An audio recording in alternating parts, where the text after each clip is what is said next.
ব্রাহ্মণবাড়িয়ার আখাউড়ায় এক নারীকে হত্যার পর দেহ আগুনে পুড়িয়ে দেওয়ার ঘটনা ঘটেছে। তবে ঘটনাস্থলে মাথা পাওয়া যায়নি।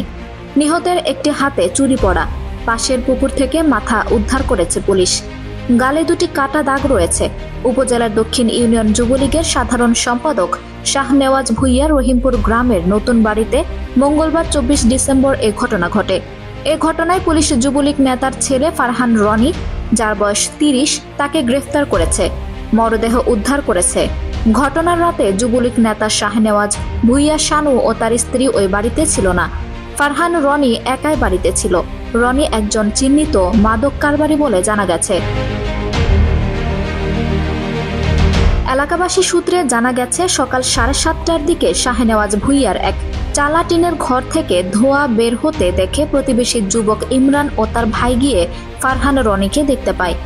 ঘরের ভেতরে মাটিতে মানুষ আকৃতির আগুনে পুড়ে দেহ, পাশে একটি ছোট গর্তও রয়েছে। আগুনের কারণ জানতে চাইলে রনি ক্ষুব্ধ হয়ে দা নিয়ে তাদেরকে মারতে আসে। পরে এলাকাবাসীকে নিয়ে ফারহানকে ধরে পুলিশকে খবর দেয়। মরদেহের গলা থেকে উরু পর্যন্ত অংশ পুড়ে অঙ্গার হয়ে গেছে। একাধিক এলাকাবাসী জানান, রনি একজন মাদকাসক্ত, কোনো কাজকর্ম করে না। সে উচ্ছৃঙ্খল প্রকৃতির লোক। কয়েক বছর আগে বিয়ে করেছিল, তবে বউ চলে গেছে। আখাউড়া থানার ওসি শাহিনুর ইসলাম জানান, যুবলীগ নেতার বাড়ির পরিত্যক্ত ঘরে মাটি খুঁড়ে গর্ত ঢুকিয়ে একজনকে পুড়িয়ে ফেলা হয়েছে। তার দেহের বেশিরভাগ অংশ পুড়ে অঙ্গার হয়ে গেছে, তবে দেহের সঙ্গে কোনো মস্তক ছিল না। পোড়ানো হাতে চুরি থাকায় দেহটি কোনো তরুণীর বলে ধারণা করেছে পুলিশ।